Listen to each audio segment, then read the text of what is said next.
Hello everyone, let's continue our journey in Xi'an. Early in the morning, we are diving into the charm of a traditional Xi'an breakfast market to see what everyday locals usually eat to start their day.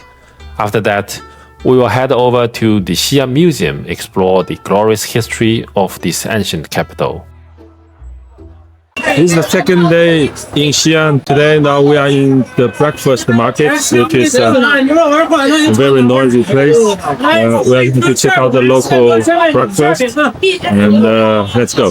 This is the south gate of Xi'an's ancient city wall. Starting as early as 5 or 6 in the morning, rows of breakfast stores line up side by side. Here you will not only find the traditional Xi'an flavors, but also snacks from other parts of Shaanxi province.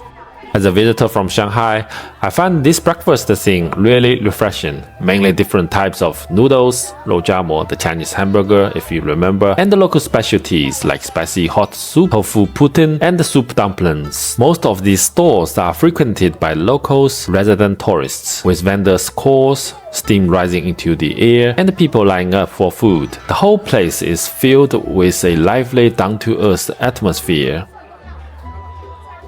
So this is the first one that I bought. It's a beef pancake actually.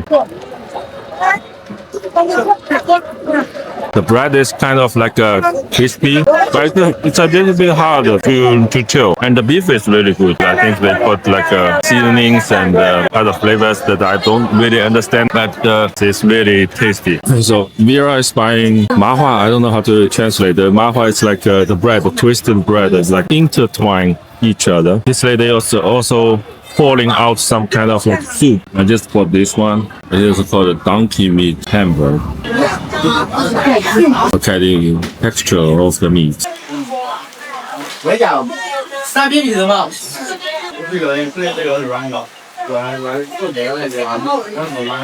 is the first time that I'm trying donkey meat. It's kind of like the beef. The taste is slightly different, you know.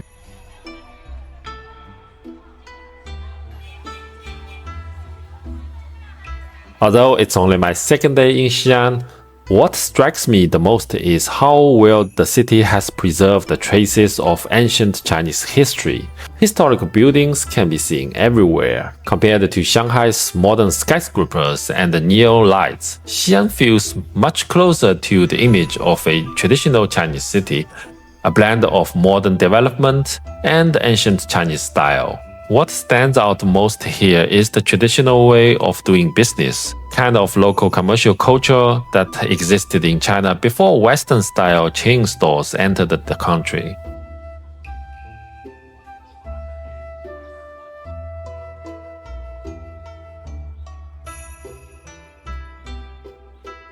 So this is the afternoon. Now I'm in Xi'an Museum. Xi'an has a lot of museums, like historical museum. You have to book it 5 days in advance, so we will miss the historical museum. But we booked this Xi'an Museum, no entry fee. We booked a tour guide, so the guide will do some explanations about the ancient historical antiques and relics. We will learn something from this tour. I'm a little bit tired because Xi'an it's a big city. It's always hustling and bustling and overcrowded. So just for this like 2 days, I'm running out of energy.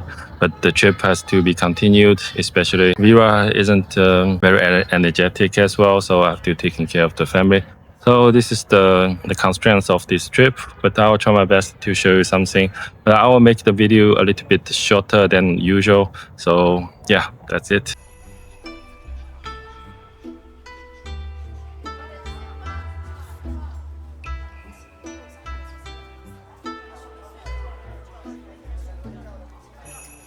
I'm wearing this like ear guide. The guide is telling a story, so I have to do the translation simultaneously. This is the first historical spot. It is called the Small White Goose Pagoda, and this is the only monument the architecture preserved from the Tang Dynasty. The other architectures that you can see around this area may be preserved from Qing and the Ming Dynasty. The Little Swan Pagoda is a part of the local temple here. The temple is demolished during the war, during the Republic of China. So the tour guide was explaining these stone tablets. There are actually 4 tablets here in the middle of the temple square. Basically, the 4 of these tablets are the carved calligraphy is about the imperial edicts. In Chinese, it's called 圣旨. The emperor sent some order to here. The story is mostly like the historical figures in this area. This is actually the layout of the temple, the back of the stone tablet. The little swan pagoda is on the top. Basically, it's in the back of the temple. So this tree has like 1,300 years of history. And on this part, the left part, there's a standard to make it stable.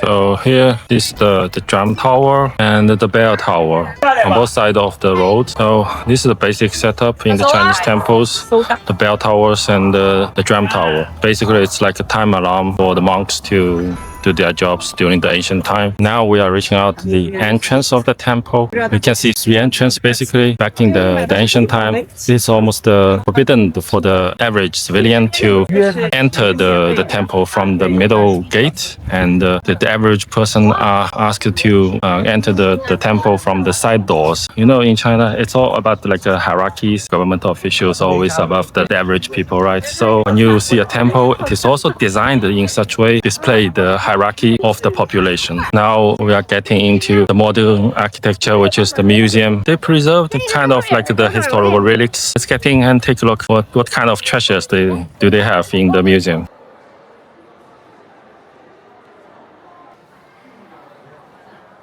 Here is a map of ancient Xi'an, or called Chang'an before, showing where this 13th dynasty capital built their cities in different locations. This is a model of old Xi'an in Tang Dynasty. Today's Xi'an city occupies only a small northeastern corner of this grand ancient city.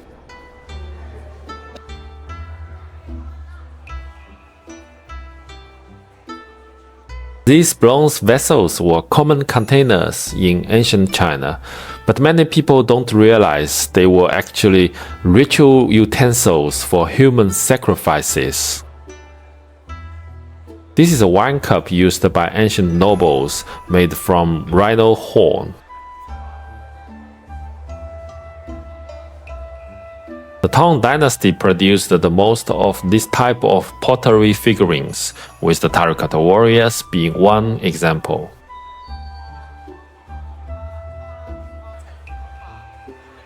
These colorful porcelains are the treasures of the museum.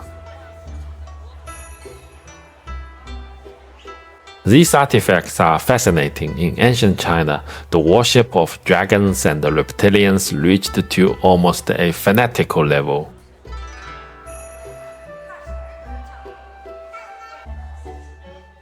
Finally, we have Sanxingdui, prehistoric human technology exhibition in China, featuring ancient car steel wheels, golden masks, and the sculpture of extraterrestrial-like beings.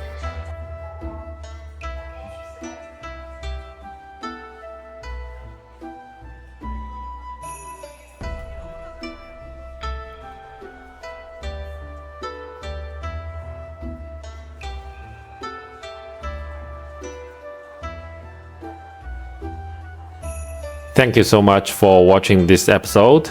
China Uncle Mikey brings you high quality videos. See you in the next one.